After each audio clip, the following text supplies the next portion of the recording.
Welcome back to another Truth Factor discussion.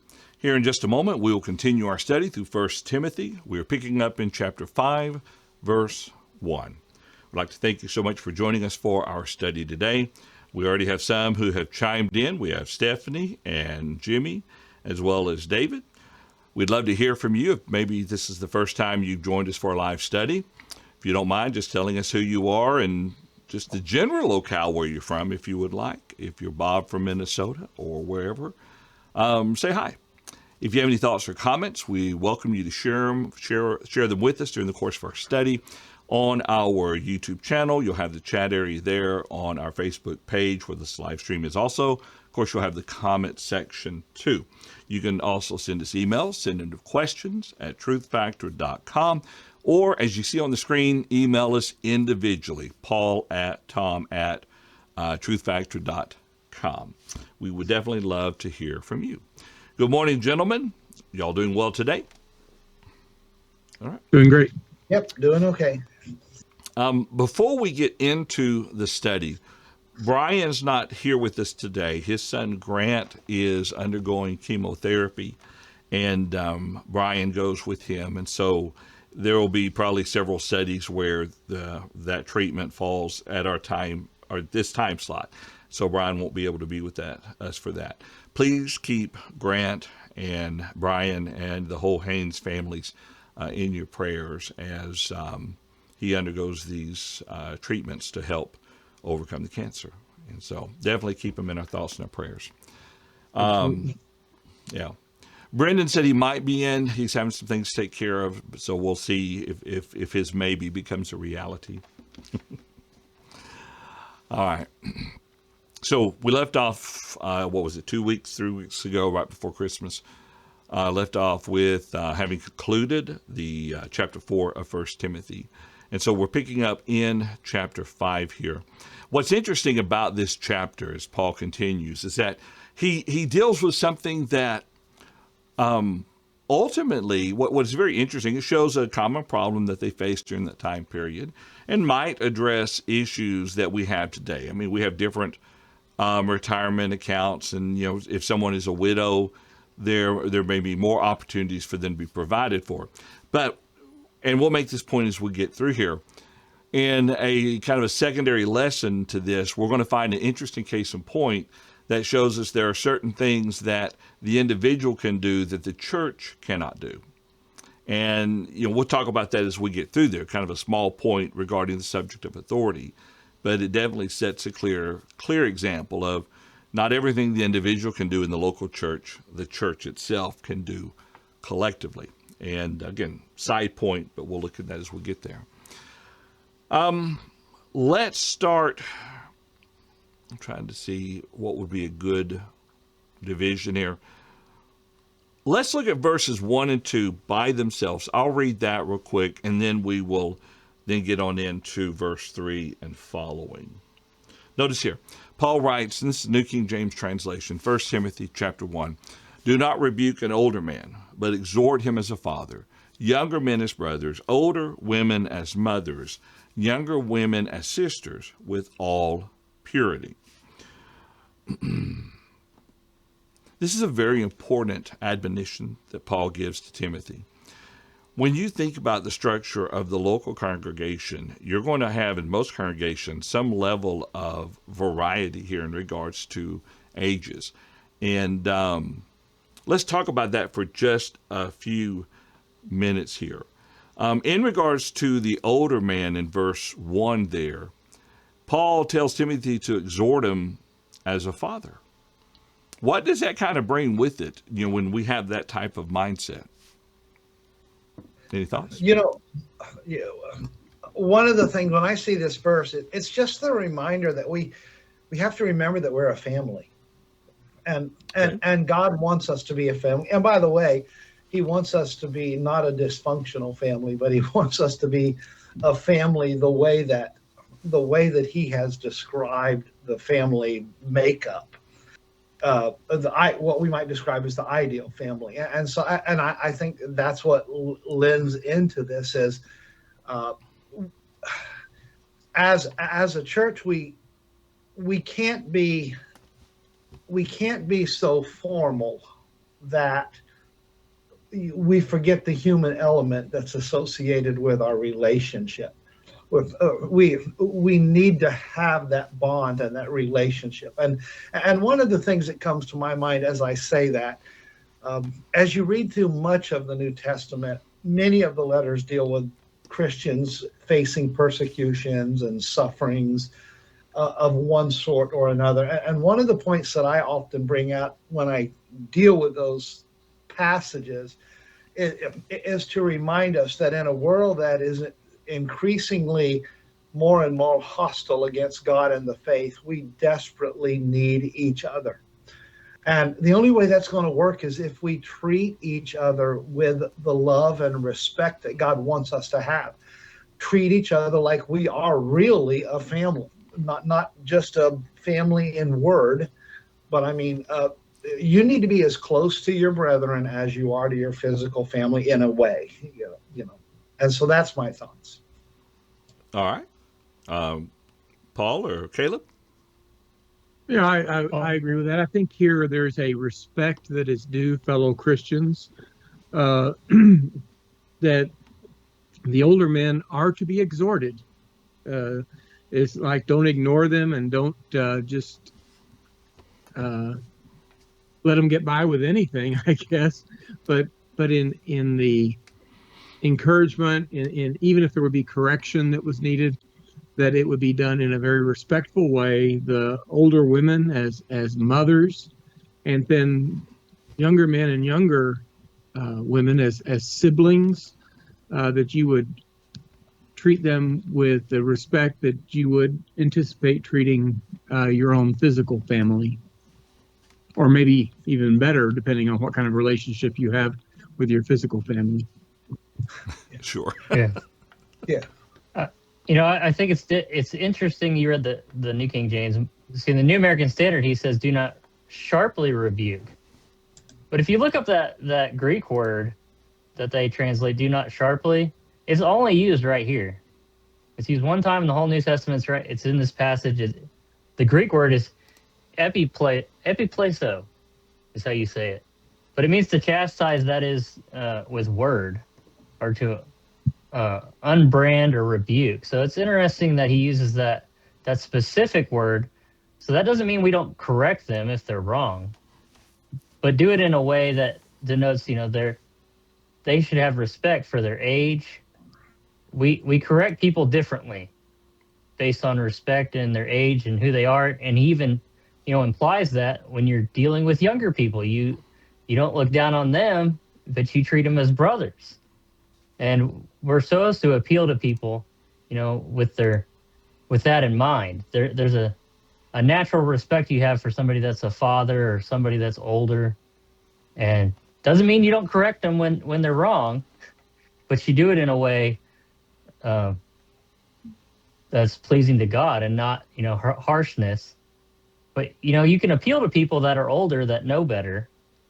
They should know better. Yeah. And so you might be able to appeal to them in a different way than you can a young person that doesn't know any better. And of course, Proverbs says a soft answer turns away wrath. So we got to be soft about it sometimes and use it. There's different ways to approach different people. Yeah. Okay. Yeah. Great point there, Caleb. One other point on that I think is worthy of emphasis, especially on verse 2, is the qualifier associated with younger women. Treat your younger women as sisters with all purity. You do not take advantage of a young woman, or you don't take advantage of anybody. But the point is Paul's making this reminder because obviously, I know it's a problem today. In some circumstances, and obviously it was a problem back then as well. So make sure that you are pure in your dealings with women. As a man, which is why I don't know what your all's policies are, but I do my best not to be alone with another woman, even if it's a study in a congregation. I want at least a couple of women there at least, and even that's not the ideal circumstance. But the point the point is remember purity as you're dealing with others. Yeah. Well, I mean, that would be like First Thessalonians 5:22. You avoid all the appearance of evil. Avoid every appearance of evil as you can, and that's just wise. I think it's interesting when you start, looking for cross references in verse 1. They make a note that Leviticus 19:32 is the law of God in the Old Testament, that we're supposed to respect those older than us, and that's a commandment that we have to follow. So it's interesting that some of these things that Paul reiterates to the New Testament Christians, he gets from the Old Testament. These things haven't changed. God doesn't change, but Paul reiterates it here to Timothy, that we should have respect for those who are older and how we deal with them. I think there is two things to say about this. I agree with what you're all saying. Let's add something to this, though he doesn't directly state it. I think there's an implication regarding the brotherly love. You think about the brotherly love that we see within the scriptures, a little bit different than the agape love, but yet we're to love one another as brothers. So if that love is there, then the proper treatment will be there. Whether, like you've already said, the elderly, or for the younger. And this aspect of treat the younger women as sisters with all purity. If you have the right type of love for them, this family type love, because we are, as you've already pointed out, brethren with Christ, then you'll have the proper attitude and actions towards them.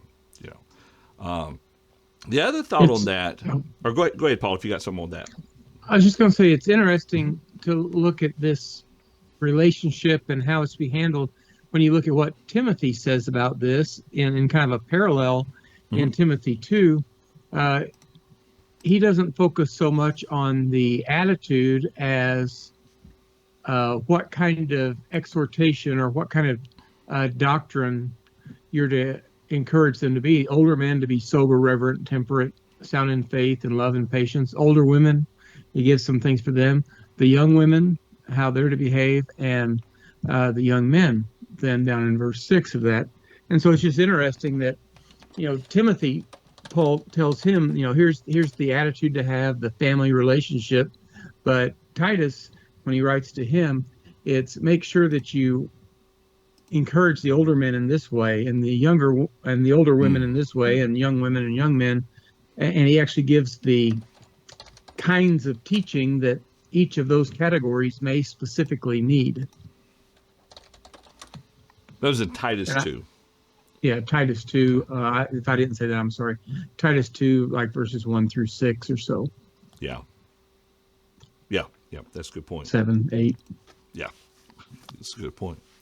The other thing that's kind of thrown there with what Tom was talking about, there are three things to keep in mind. Three things to keep in mind. And I say as a preacher, I think this would apply to any man of the congregation. If there's a situation where you may be alone with a female member of the congregation, here's the three cautionary standpoints.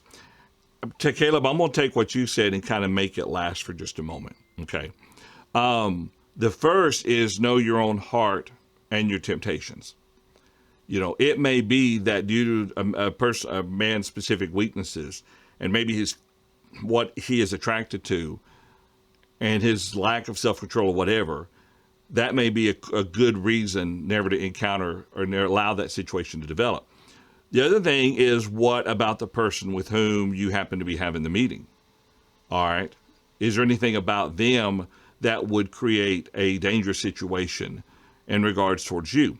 There have been preachers who would go in to do family counseling to married couples, and they would meet with each one individually.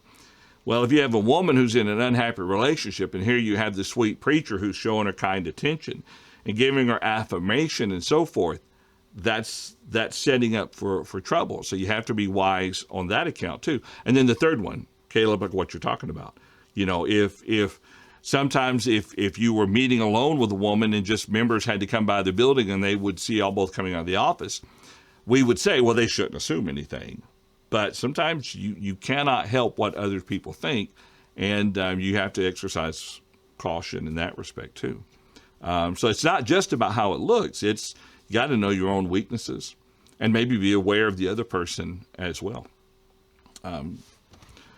Gets kind of personal, but and you say you talked about the appearance, the third thing.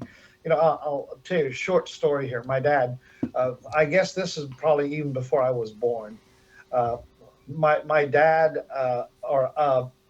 was preaching in northern Florida at a location, and a lady drove by another woman's house and saw the car in front of her house. And so she goes to mom and says, "You realize that your husband is not being faithful to you?" And he said, "I saw the car in front of so-and-so's house." To which my mom replied, "Oh, I was the one that was there."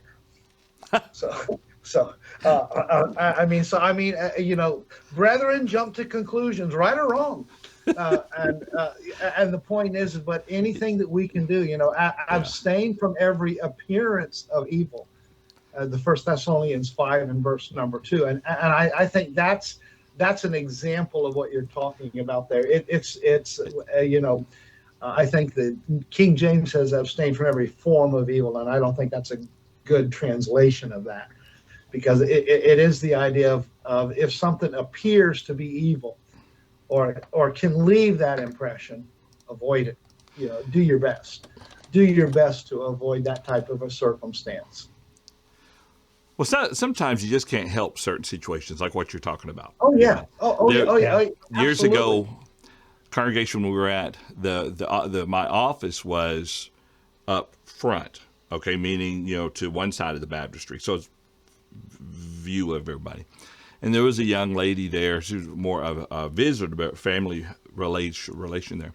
And so she had a question for me. And so we just stepped back to my office. Doors open, everything. We're just back there for just a few minutes before services. And I think I was showing her something from commentary. So I can't remember now what it was. But anyway, just maybe 4 or 5 minutes at most. So we came out. And just one of the men in the congregation turned and looked at Rhonda like, "Do you see that?" See that?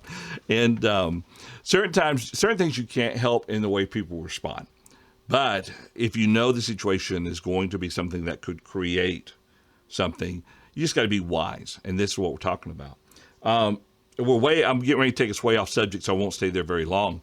Tom, I had a preacher years ago explain to me about the text in 1 Thessalonians. There's another way of looking at it, and I'd have to go back and verify the Greek. That way of looking at that is when it says, like in the King James, form of evil, not so much how you look, but if you were to look up and see evil coming, make sure that you abstain from what you see there, to avoid that. So I've always explained it kind of both ways. If you see evil coming, you abstain from it, you get away from it. But at the same time, if what you're about to do looks like you're doing evil, then you need to stay away from that as well. But sometimes we don't even think about that, Yeah, and that's true. Just with a quick look up, though, I just did a search of the word form. The Greek word eidos, and it's the same word as 2 Corinthians 5:7. We walk by faith, not by sight. And a couple of others. The appearance of Jesus was altered, Luke 9:29, and as far as transfiguration. So when I see that, it seems to me to be what something looks like outwardly, and I'm just throwing that out as something to think about with that. So yeah, I'm not saying that's not the right meaning or not an applicable meaning, but just throwing out there possible. Yeah, and that's the one thing about the Bible. I think there's a lot of things that are written in the Bible, where there are multiple applications. There are multiple things that are associated with what you're saying. I mean, you've got that idea of as evil is presenting itself. As evil appears, avoid it. Amen. Matter of fact, that is a form of evil, from that standpoint. So I think it would almost fit as a subcategory. It's New King James. I'm sorry, that says form of evil. My bad. Yeah. No, I know the New King James says, yeah, every form of evil. Yeah, every form of Yeah. evil. Yeah. So And it's I think it was the ESV. Yeah. Yeah, ESV, New American Standard. I think even the NIV say all use form. Yeah. Okay. Yeah. It's the King James that says appearance. That's it. Yeah. All right. Yeah. Speaking of appearances, so we don't appear to go off track too far. Unless there's any thoughts or comments, we'll continue. Well, actually, we do have a couple comments real fast. I'm sorry. Got distracted on that, my distraction there. This is a good point. David Clark writes, I was taught to respect all older people, not just in the church, but everywhere. I think that's a very valid point. In general, we need to be teaching our young people to have a respect for the elderly. Within the church, for Timothy, dealing with other members especially, but in general, yeah. Any thoughts? Yeah, I think that, in the context here, he's talking about in the church. Yeah. That would be more of appeal to let your light shine, be the salt of the earth. That we should be that way towards everyone. Respect people, respect their opinions, try and answer the questions, and be respectful as you can. Of course, that's the general rule, right? Titus chapter 3 talks about dealing with divisiveness. So there is like situations where you have to just walk away. You deal more harshly with people that are being divisive. Yeah. So, but these are general rules. But I do think that's a good point that if you're doing that with people in the church and you're doing that all the time, then naturally you'll do that outside as well, and that'll help your light shine. Yeah, I agree. I agree with that. Yeah. All right. Any thoughts? All right, let's go ahead and start with verse 3. And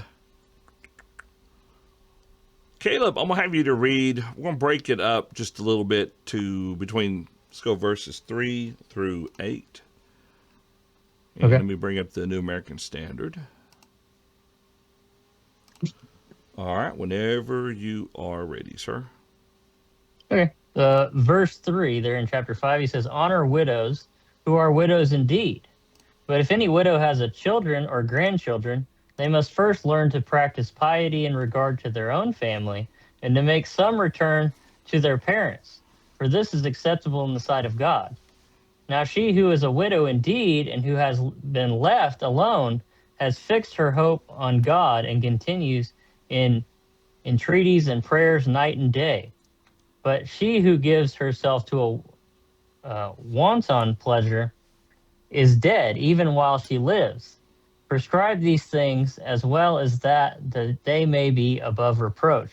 But if anyone does not provide for his own, and especially for those of his household, he is denied the faith and is worse than an unbeliever. You know what? I never noticed that, Caleb. A widow can't enjoy wontons. Yeah, Isn't that a food? I think so. Yeah. Wonton. Yeah, it's did a I wonton. butcher that? Yeah. No, you're all Wonton. Wonton, yeah. right. I said that. Oh, there's I nothing knew to do when I with it. said that doesn't sound right, but I just kept going. That's all right. Jimmy made a comment, and I failed to bring it in real quick before we get into the section. He said, I think it's just general, not just amongst preachers. It's in business and everything else in life. Great point. You're talking about how to deal with the older, the younger. Yeah, I think that's a very good point, Jimmy. Yeah. All right, Caleb, when he brings this up here, honor widows who are widows indeed. He's about to explain for us what he means by the term widows indeed. Okay, so what would be the general summary there that he's laying down someone who is a true or a widow indeed? Yeah, so I think he's given you the exceptions to widows following verse 3, but verse 3 clearly I think he's talking about women who don't have anybody else to take care of them. That they are dependent on the church and the church family to take care of them. They don't have children, or their children have abandoned them. They are all alone. And we have some in the church here that are that way, and we have a responsibility to check on them and take care of them. But if they have family, then their family has an obligation to take care of them. And of course, that's true, in the Jewish culture. That's one thing that Jesus, reprimands the Pharisees for giving all their money to the temple and say, well, we can't take care of our family because, we gave all our money to God. Well, no, there's a responsibility we have as individuals and as family members. And then the church has responsibility to those who don't have anybody else. So I think a widow indeed is somebody that is by themselves, that they are truly alone. Yeah. What is interesting about what he says in verse 4 is basically this is an opportunity for the family to behave godly or piety towards their elderly members. The younger towards Right. the older, and make the return there. This is what God expects of them. If they have an older person, take care of them. Yeah. And you think about how many times, the Bible says do good works, bear one another's burdens. Well, one of the things you have to do with those is, well, people have to be willing to let you help them, let you bear their burdens.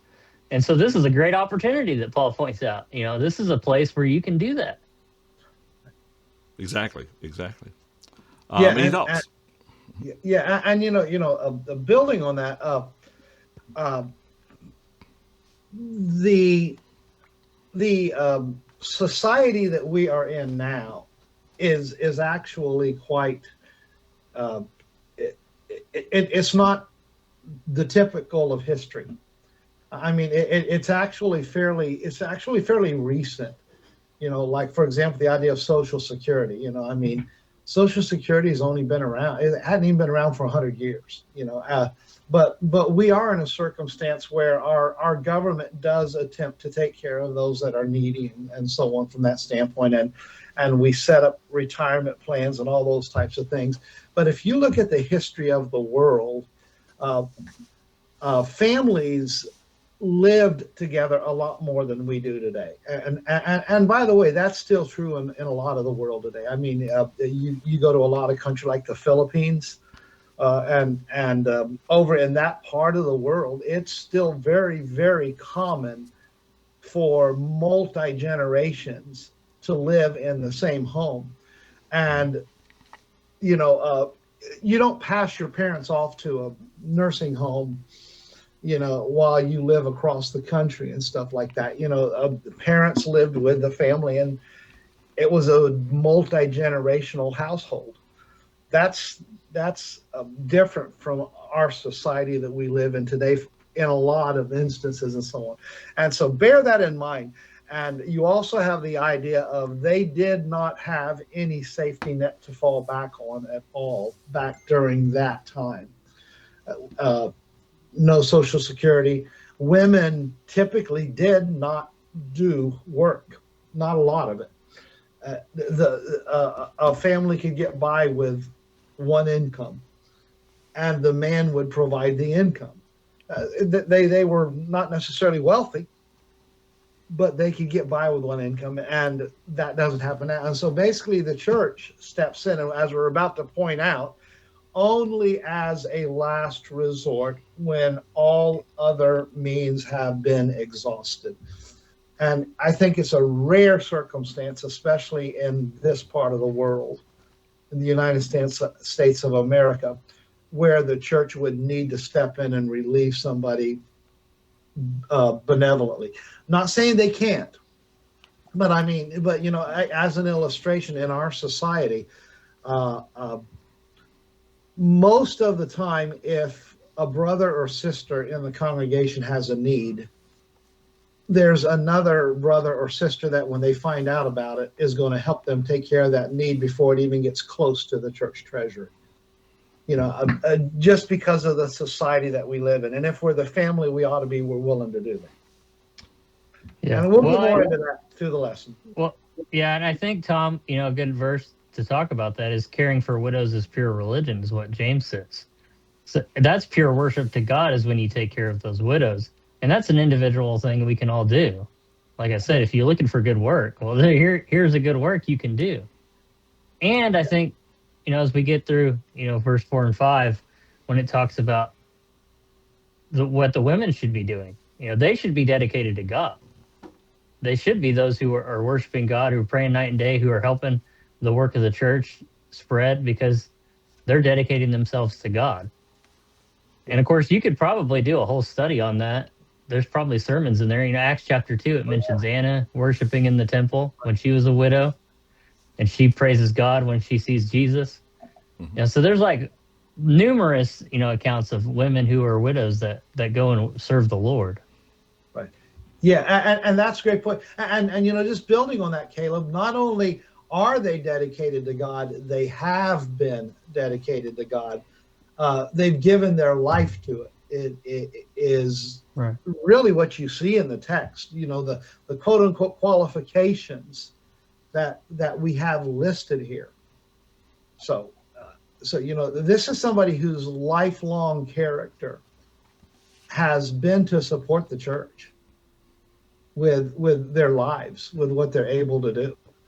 And I think we need to factor that in. And then we know that there are some of our brethren who have misunderstandings with what the work of the church is and what the treasury can do and so on. And all that factors in. This is a very powerful passage to address that. Okay.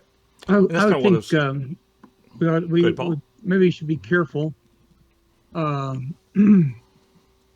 if there is a Christian woman who is a widow and she does not have family to take care of her, we should not look for ways to get out of doing that. We should be ready to step up and take care of that as the church. Not looking for, is there just any other way, but instead that, I struggle a little bit with one topic here, and I don't have the answer to it. The difference between someone who it talks about is a widow indeed, or really widows, and gives some points there, and just an older woman who is subject to benevolence, not taking her in as a widow, but just she needs help like anybody of any age might need. And I'm not sure exactly what the answer to that is. So, well, I'm of the understanding that when it comes down to benevolence, okay, I think I see scriptural authority for short-term benevolence, separate from what we're talking about with widows there. So if you have a family who has been overloaded in, medical debt and aren't able to work, and they need, I don't see if the church has the funds, I don't have any issues with helping them. Okay. I did know a case many years ago where the men's business meeting had decided to offer a little bit of help to one family. And the next week, one of the men who was out of town came in and says, no, they need to sell their house and cars first before the church can step in to help. And that was just completely. And as a kid then, could see that being ridiculous. But, okay, the but then comes in when it becomes long-term. The only instance of long-term care for someone from the local church funds would be that of a widow, who fits that. Oftentimes people will say, now maybe if the local church doesn't have the funds, but the person should try everything possible before the church can finally step in and help them. That's not always possible. Certain needs become very immediate, when you can't go take out a loan, you can't do this or do that. And I don't have an issue, if members want to help, that's perfectly fine too. I think that gives them an opportunity as well. But I do think that the widows is the only long-term example of, other than the preacher, where the church steps in and supports them long-term. But that's my understanding on it. And doesn't seem to disagree with what y'all were saying. I was just throwing that out there. Any thoughts? So now she who is really a widow, this is the New King James now, and left alone and trusts in God and continues in supplication and prayers. First off, shouldn't that be all of our lives? Yeah. So I see here. Yeah, absolutely. It should be descriptive of all of us. But the whole point is, this is somebody that has proven Yes. themselves. Faithful to the Lord. And probably the bigger point in dealing with benevolence, and I don't think we've touched on this, Mm-hmm. is what the term that we use is general benevolence. This is a passage that argues against the church becoming, and I don't mean to be insensitive as I say this, Mm-hmm. but the church isn't a soup kitchen. The church isn't the clothes pantry. And whatever else to try to relieve the social ills of society, which is what so many people have come to assume that that's what the church is, and especially those who are continually in a needy situation. Most of us have probably had somebody that's walked in close to service times asking for money. Because I've got this need, and they don't use this terminology, but what they imply is, you're a church, and God expects you to write me a check out of the treasury to or whatever fund that you've set aside for this, because I have a need, and I told you I have a need, and you're the church, and this is your responsibility. No, the people that the church helps, and I think this is established all throughout the New Testament. The people that the church helps are those who have been verified as brethren that have a need. They're brothers and sisters in Christ, and there's a verified need that they have. And by the way, like you made this point, John, with the exception of the widows here, it's always temporary. Yeah. You're not setting up a society. It You're not fulfills an creating immediate need. Yeah, exactly. This is a fulfilling immediate need. And I've always made the point with benevolence and the responsibility of the church that the whole purpose of benevolence is because benevolence becomes a distraction to them being able to share the gospel with others. It gets in their way of living their normal lives, trying to do their best to serve God, because they've got this physical thing that has gotten in their way. And if we can help them relieve whatever that is, we can help them get back on track, serving God to the best of their ability. Yeah. Many churches that have taken on the social programs, they also have to develop a tracking system, because there's a lot of people who abuse it. And there was one when we lived in Jonesboro, Arkansas, one of the much larger churches of Christ. I was talking to them one day. Matter of fact, what it is, we had someone come by asking for help, and I was trying to decide if I wanted to individually help him out.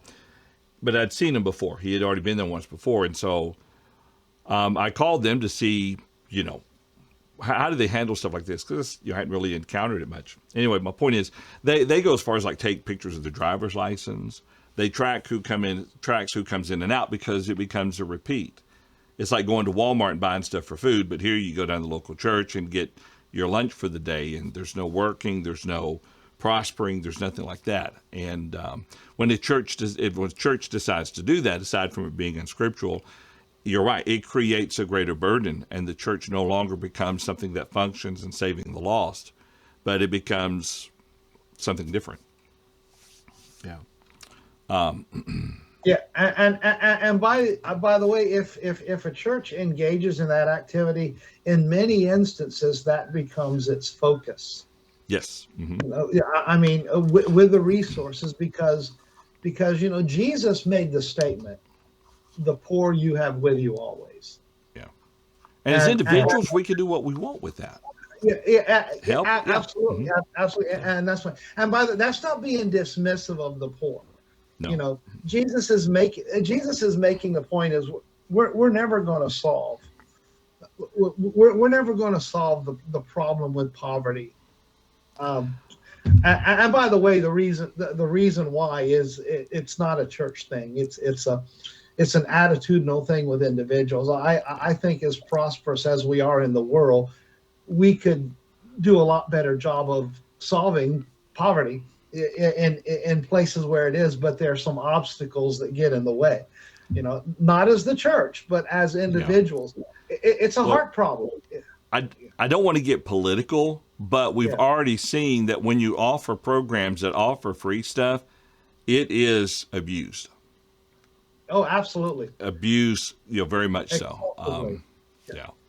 So, but these widows don't abuse things like that. Well, that's the point. That's the point of verse 5. Yeah. She's really a widow, and she has proven herself. Matter of fact, getting verses 9 and 10, it even goes into greater detail the character of this person that the church is helping. Yeah, I think it's interesting. God is a God of order. So when He gives something like this, there is a lot of detail in who a widow is, what is a widow indeed, what is her character like, and what are the warning signs of things to look out for. Because in verse 6, He gives that warning. If she's wanting for pleasure, then we need to avoid that. She's already dead. Even though she's living, she's spiritually dead, is what he's saying there in verse 6. She's wanting pleasure. Yeah, and he elaborates on that in verse 11. Yeah. Yeah, but refused the younger widows. When they began to grow wanton against Christ, they desire to marry. Yeah, that's a good point. Good point. All right, any other thoughts or comments that we need to bring out as far as this particular section? I mean, you do have a kind of an age thing there when he says, well, you know what? We didn't finish reading it. My bad. Paul, if you would, let's start with verse 9 and let's read through, let's go to verse 16, kind of hit the end of the section there, sir. Hey, Okay. John, go ahead, Tom. can I interrupt? Sorry, Paul. Before Paul actually reads, I want to make one more comment about verse 8. Okay. Where he makes the point, if anyone does not provide for his own, and especially for those of his household, he has denied the faith and is worse than an unbeliever. If you're not stepping up to your family, who's worse than an unbeliever? I mean, that is a strong statement to say something about an individual. An unbeliever is somebody that's rejected Jesus. An unbeliever is somebody that's rejected God. And he's saying, if you're not taking care of your own when you can, in God's eyes, you're worse. You're worse than somebody who's never come into the faith in the first place. So I think that's a interesting observation there. Well, even unbelievers recognize their family responsibilities. Yeah, which is the point. And if you can't see that, then you're worse than they are. Right. Yeah. Exactly. And I also tie into that James chapter 2, and what is it, about verse 16? Where you believe there's one God, you do well. Even the demons believe and tremble. That's verse 19. So I mean, is he saying, are you worse than a demon? I know that's characterizing, but the point is God expects us to take care of our family. And why is that? That's because family is the foundational unit of a society. When the family unit falls apart or implodes, society and the church are going to go. So that's the truth, right? So society interrupts. Yeah. Well, you look at the church; it is designed to be a family, the ideal family that we should be. Because you tell that to some people, and they say, "Well, I grew up in a crummy household, and I don't want to be part of that family." Well, but the church should be the ideal family in the way that it runs. Exactly. Yeah. Any other thoughts on that? No, back to Paul. Well, oftentimes we use this to show that why a man should get out there and work for his family. But this, while it would apply to that, this is talking about people with parents continuing to take care of them as necessary or needed. Yeah. He doesn't qualify, the parents being faithful either. We have a responsibility to take care of our family. There is a family responsibility out there. Does it say that though? I mean, am I wrong? No, but you're going to upset some people Yeah. who might think it does. You know, Yeah. it's kind of like the Now, Corbin that doesn't thing. mean tolerate sin and deal with that, accordingly. But we should honor our parents and Absolutely. do the best we can to take care of them. Let's see. There's exceptions to the rule, right? I mean, there is exceptions. Yeah. Paul, let's read just verses 9 and 10. I will correct that because of our time. And Jimmy has a question we'll kind of bring in as we talk about it. Sounds good. 1 Timothy 5, 9 and 10. I'm reading from the New King James Version.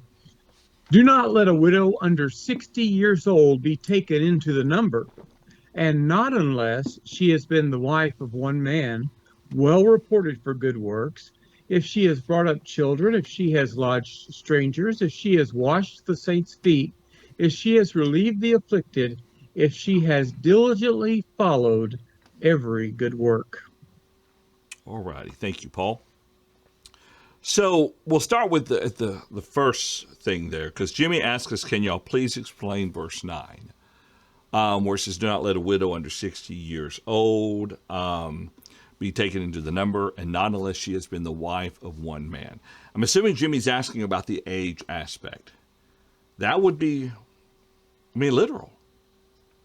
Yeah. Yeah. Yeah. But Paul, why do you think he puts the age at 60? This Well, is that's purely probably an age. What was the average life expectancy? All of us are back under then? that number, right? Is there none No. of us are? Oh, well, okay. Tom's over 60. Old. Tom's old, and the rest of us are young. Now, I think that's probably a number that was given, as Paul wrote to Timothy by the Holy Spirit, that was just a dividing line that they needed to be of that age that she's probably not going to marry again. I'm thinking my grandfather passed away when he and my grandmother were around 60, and she stayed single all the way through 98, and then she passed. But I think that's probably an age where it's unlikely she's going to get married again. And this is just, I could just say it just says what it means, but that seems to make, it's purely that speculative. seems to make sense.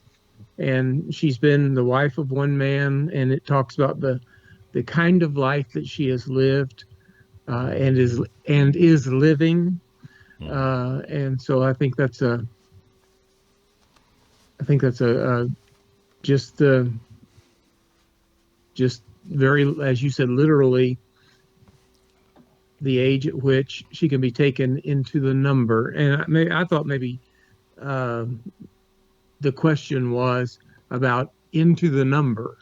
And it appears that in those days that they might have had multiple widows who were over 60, who were godly women, and that they needed to be taken care of. And that was an age at which they could be taken care of by the church. I think there's one translation that may say enrolled.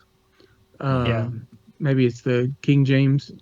And so the idea is here that it's, as you've said before, it's maybe not just a temporary relief that's provided. Any Christian could be the recipient of temporary relief, but this is specifically talking about a widow who is taken into the number that is provided for and cared for by the church. Yeah. Ongoing support. Ongoing, yeah. Yeah. Similar to Acts 6. Just a little bit about the Grecian I think widows so. and so forth. Yeah. The Yeah. daily ministration, that making sure that they had food.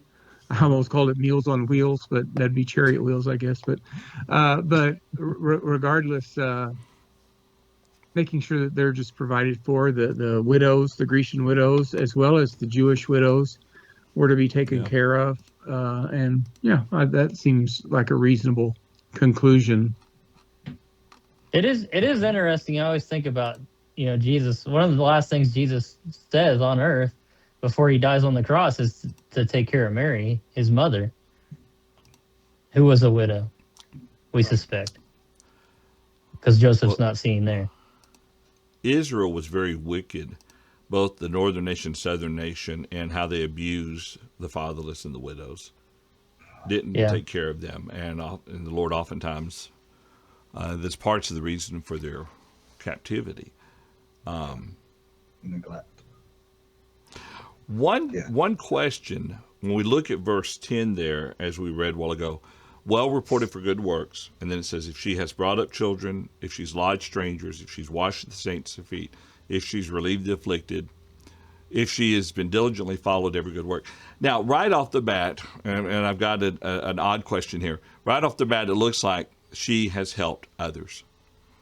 She's shown kindness and compassion, and so it makes sense that she would then be the recipient of kindness and compassion through the church. But when it says she has brought up children, her own, now wait, she doesn't have any right now because she doesn't even take care of her. Maybe they died. I mean, it's an interesting idea there, but if she has brought up children. Because at this point, she doesn't have anyone that can take care of her. Right. Well, I think we're talking about somebody that's confirmed their faithfulness, like Thomas pointed out. Mm-hmm. Yeah. She's confirmed her faithfulness by what she's done. That is interesting. Well, I was looking it up, like what the average lifespan was. It was only 25 to 35 years old, they say, in the first century. So you could have all your children be dead. That's possible. And they say the wealthy could live 60 to 70. That was pretty common. So, when he says 60 years old, you are talking about somebody that is probably failing in being able to provide for themselves. Yeah. And they don't have any children left alive to help take care of them. Or they've abandoned them. How many times do we know people that are faithful Christians and all their kids have gone? So there is qualifications that they have shown to be good workers. It's not somebody that was converted yesterday and now they're looking to latch onto the church for support. And this is not saying that she doesn't have children, but she doesn't have children who can take care of her or will take care of her. Right. Yeah. That's already established. Yeah, exactly. In verse 8, that was established. And of course, we see that in Jesus correcting the Pharisees that was a problem for the Jews. They were already neglecting their elderly. Yeah. And like you pointed out, they kind of had a history of that. Yeah. That they had a problem with that.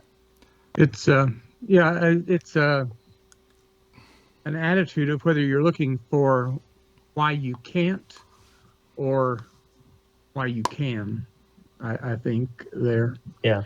And I don't know. I think you bring up a good question I hadn't thought of, but if she's brought up children, why aren't they taking care of her? Well, maybe they didn't become Christians and they don't see that responsibility. And so I guess you just let her starve. That's not, that's not a right attitude. Not good, yeah. Yeah, and so, or maybe they've died. I mean, and it's interesting the age range that Caleb mentions there that people often live to be. Well, that'd be like today. You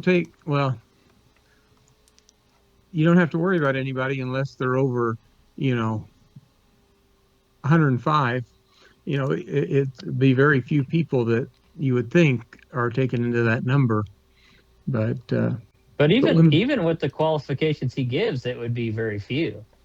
And very, very few. And I don't know. I've got right now a few more questions than I have answers. I know that I rarely hear of churches that have had to take a widow into the number, he says here, or enrolled. No place that I've ever worked have we had to do that. When I say had to do that, I don't mean like it was a burden. I mean, we were never approached about it. The widows that I've known who meet these qualifications have always had family that did a great job taking care of them. So. Yeah. But times are different, and it could be if the Lord allows the world to stand another 2,000 years, societal shift may become in such a way that it becomes much more relevant again. If society was to change, collapse, and fall, or whatever. But the point is they're to be taken care of. They have no one else to take care of them. They were faithful to the Lord. They shown compassion to others, generalizing it, of course. They should be recipients of the same compassion to take care of them. Well, I think part of it, that we talk about, these things may not be relevant to us, but that's not probably true in Africa and some of these other countries. This might be a very relevant thing for them to study. So, sometimes we look at it in our Western eyes and we kind of get lost. But when you go overseas and they're putting grains and they're putting, berries and different things that's what they've bore that week in the collection plate, we kind of forget about, the way our society is ran versus others. So God's wisdom is far beyond ours. He wrote these things out for us. That's right. So much more we could say about that. Yeah. Kind of like a proverbial, what was a can of worms, but not just that. There's a lot of directions we could go in this. But for Paul's instructions to Timothy, there would be times where the local church would have this situation, and people would want to take care of them. Well, here are the qualifications, if you would, in order for that to be authorized. Yeah. Are any other thoughts or comments? Tell you what, let's plan to continue this, Lord willing, next Thursday. Let's pick up with verse 11, and we should be able to, I was going to say get to the end of the chapter. No, not at all. But let's plan to pick up with verse 11 and continue in our study here. There's more things that he talks about, and he kind of gives an explanation as to why you don't support younger widows. He kind of builds upon that there a little bit. And it's not to impugn younger widows, but it just shows the younger widows who get married, they have other interests. They can't be like the widow who dedicates all of her time to serving the Lord. They've got other desires and other things they have to take care of, and we'll look at that. And also, so I guess a younger widow is someone 59 and under. That's probably not what he's implying there, but since he puts the limit there at 60, it's just an interesting thought. Well, I think, it's interesting. You could have, women as young as 12, 13, 14 years old and have their husbands die. And they're, well, I'm going to dedicate myself to the Lord. But then, as you get older, that's a long time. You want to get married. And you want to have children. That desire comes along later. When your fertility starts to wane, that becomes a bigger issue. Well, there's another aspect to that. Now, I'm glad you brought that up. Just kind of speculating here. A younger widow would have to marry someone else in order to be taken care of. So that would be her, that's once she hits elderly age and she loses her husband, her marriage prospects are probably extremely dim. And therefore, there's no one there for her to marry to take care of her. So the church then would step in. But anyone underneath that age would be, and I think one of you may have touched on earlier, may still able to find someone who they could marry and take care of them. I mean, I'm not saying you marry to be taken care of, but that would have been a reality during that time. So some people 60 and over is elderly. So Tom's elderly, and the rest of us are younger. Yeah. We're about as spry as Caleb is. I don't think so. I've read somewhere that some people think Mary was younger, of course, and Joseph was considerably older than her. I don't know if there's any evidence for it other than maybe cultural, but she lived the rest of her life, as far as we know, as a widow. Unless maybe she got married later in life. I don't know. There may be some sort of tradition about that, but But anyway, we are digressing now. Any thoughts? Any comments? Okay. It's an interesting study and great applicable lessons for today. If nothing else, to show us the need to respect the elderly, to take care of our own family, to do our best to provide for them, even if they get to a point where they're older and they have no provisions, especially then, I should say. We need to be willing to do that. All right. Yeah. Well, any other thoughts before we close? All right, let's start at verse 11. Next week, we'll get into that a little bit more. Want to thank you so much for joining us for our study today. If you have any thoughts or questions, you can send them to us at questions@truthfactor.com or email us individually as you see on the screen there. Lord willing, we'll continue our study next week, next Thursday, 11 o'clock a.m. Central Time, picking up here in 1 Timothy chapter 5, verse 11, for another period of factoring the truth of God's Word into our daily lives. Appreciate it, y'all. We'll see y'all next week. Have a wonderful week.